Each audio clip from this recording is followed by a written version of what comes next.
The House Oversight Committee revealed it expects to get its hands on the first batch of Jeffrey Epstein files from the Department of Justice on Friday.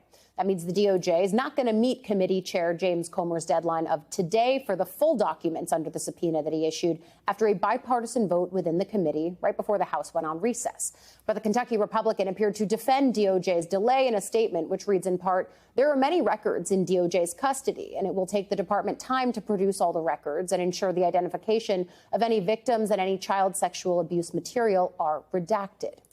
Meanwhile, former Attorney General Bill Barr appeared before that House Oversight Committee yesterday to answer questions related to Epstein, kicking off the Republican-led investigation into the deceased sex offender. Committee Chair Comer was present for the first hours of the deposition and said Barr testified that he did not know of any information that would implicate President Trump, who was previously a friend of Epstein's. Barr also denied ever discussing an Epstein client list with Trump and said he never had seen anything linking Trump to Epstein's crimes. Barr's appearance is just the first in a series of scheduled interviews with the committee. The investigation was triggered after the DOJ and FBI announced back in July that neither agency would release additional information regarding the Epstein files. That decision, of course, has fueled conspiracy theories that powerful individuals were being protected by the government. Joining us now, Democratic Congressman Suhas Subramanian of Virginia. He's a member of the House Oversight Committee. You were in the room with the former Attorney General Bill Barr yesterday. One of three members, my understanding, who were there for that deposition, 2 Democrats, 1 Republican. Of course, that was Jim Comer. Talk a little bit about what he was there for and what you heard from him. Comer sort of gave us a sense of what he was there for. Yeah, in general, so, Republicans are the ones that picked who their witnesses are, right? So that's why the Clintons are also on this list. I think it was very striking to see who wasn't there. The current AG, Pam Bondi, is not on the list of people being subpoenaed.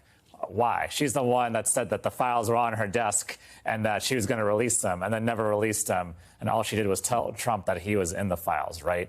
And so we had the wrong AG in the room, first of all. Second of all, he worked with, Alex Acosta, who was the one that actually started some of this mess by letting Epstein off the hook with the sweetheart deal 2007. Alex Acosta is not on the list either. But, certainly, we had some questions about that. In the end, what I saw was the Republicans are trying to set the groundwork for, one, showing that they're investigating without actually investigating, and 2, trying to basically help the president cover up for this administration.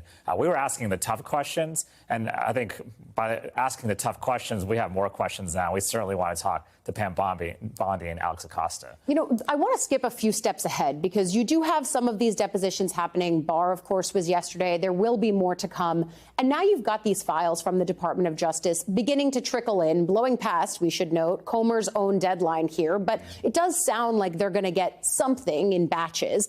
Once those batches of documents come to the committee, they don't have to be released to the public, but it sort of stands that it would be hard for Republicans, I imagine, to say we actually have all these documents and now we're not going to release them, right? I mean, skip a few steps ahead to this. Do you think that ultimately this is the way that people get the transparency they want on Epstein? No, absolutely not. I mean, if you're not releasing the documents from the committee, what's the whole point of this whole thing, right? The point that people wanted from the very beginning, Democrats and Republicans, was we wanted the files released, unredacted and public for people to see. We can take away some stuff that maybe protects victims, but in general, we want to see everything, especially and including the stuff that involves Trump. And so if they're going to selectively release stuff, of course, they're not going to release the things that make Trump look bad, right? And so that's the thing that we have to continue to push is we want to know everything that happened. We want to know the president's involvement.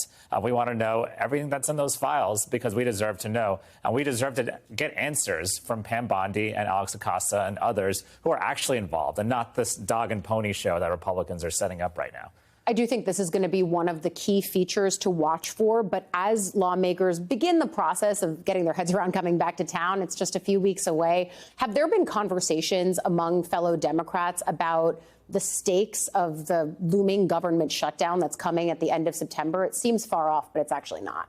Yeah, we haven't had formal discussions. I'll just say, I had a town hall last night, and one of the things that I took away was people want us to use our leverage wherever we have it. And so, again, we don't often have leverage, but look at the Texas Democrats that left the state, right? Look at what California is trying to do. People are responding positively to that because they want us to stand up and fight whenever we have the opportunity to use leverage. And that's another leverage point. What would that leverage look like in a shutdown posture then? Basically, we're going to say if we want to have a functioning government continue, you have to come to the table and be bipartisan, right? This is our one opportunity where they need the votes and they need Democrats to vote with them on this continuing resolution. And generally, the party in power has been blamed for this, right? For when there's a shutdown. And so if we have some leverage here, and last time the Senate Democrats did not use that leverage, I hope that they'll use that as leverage this time. I know in the House, we're all likely to vote against this continuing resolution. And I hope the Senate does as well, because that way